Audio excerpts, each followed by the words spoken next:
What are 3 things that you can do to help if you're struggling to sleep? Perhaps you can drop off to sleep, but then you wake up and your brain's at high alert. Perhaps you struggle to drop off to sleep in the first place. Perhaps you're waking up through the night and you're just feeling, you just need to sleep. You're hanging by the afternoon, but then you're wide awake at night and you can't get to sleep. I'm Karen. I have taught Pilates for around 20 years, but during that time, I've also been writing for health magazines and online publications and speaking all about the benefits of activity and little things that you can do, quick wins, to make you feel a lot better. As much as I love my Pilates practice, and it's something that I'm going to continue with because it's really important to me, I felt I just wanted to share a little bit more about those things that I've learned, those well-being tips that I've learned in my time teaching women to help others with common problems. So today, sleep.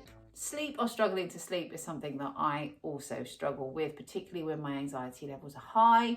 I don't like sleeping in other places. So if I've got to go away with work or if I'm going on holiday even, I struggle with sleep. I've got little rituals that I have to do. I've got my lavender pillow spray, I've got my eye mask, things that just help me get to sleep at night. But what are things that you can do in terms of well-being to increase your chances of getting a really good night's sleep? The first one is activity. Now, I know you thought I was going to mention exercise, but yes, actually, activity. But earlier on in the day, you want to be active and exercise in line with your body's natural circadian rhythms and natural hormone levels.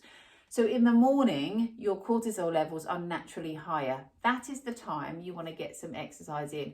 And if you've ever tried to go for a workout in the late afternoon, it's like dragging yourself out the door. It's so much harder. If you can get out early, it doesn't have to be first thing. If you've got commitments like children to take to school or a job to go to, it might not be that you can do it first thing in the morning, but just try and do it earlier on in the day before 12 or 1 o'clock, ideally outside. That's going to really help your body because not only is it going to be in line with your hormone levels, so your cortisol levels will then naturally dip towards the end of the day when you want them to sleep, but you're also going to get in lights, you're going to get in lux, and that helps your body to know now is wakey time, now is sleepy time, and that helps with your body and your brain's ability to create those hormones to help you sleep. Number 2, protein, fats. Get protein in early on in the day. So things like eggs, oily fish are particularly good. Your brain is super clever and it needs the right nutrients in order to synthesize your sleepy hormones and your wakeful hormones. So having a really decent amount of protein, which is a really good idea anyway, particularly if you're a woman in your mid to late 40s, which is the time you're more likely to start losing muscle mass.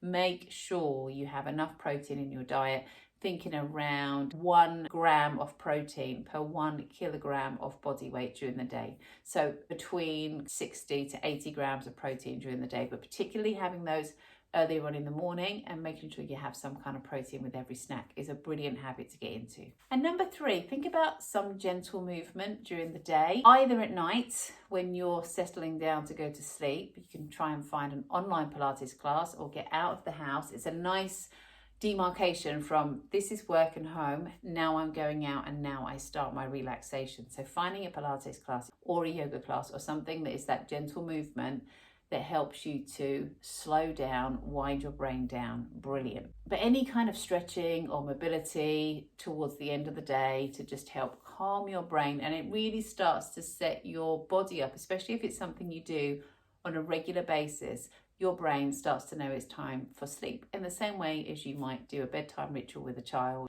bath time, brushing teeth, warm drinks, and a nice book and a snuggle before they go to sleep. Your body and your brain need the same thing. So find a little ritual that works for you and a little ritual that you can replicate when you go away from home, perhaps if you struggle to sleep during those times too. So those 3 things. Number 1, get activity in early on in the day. Number 2, think about your diet, how much protein you're having, oily fish sources, things that can support your brain function.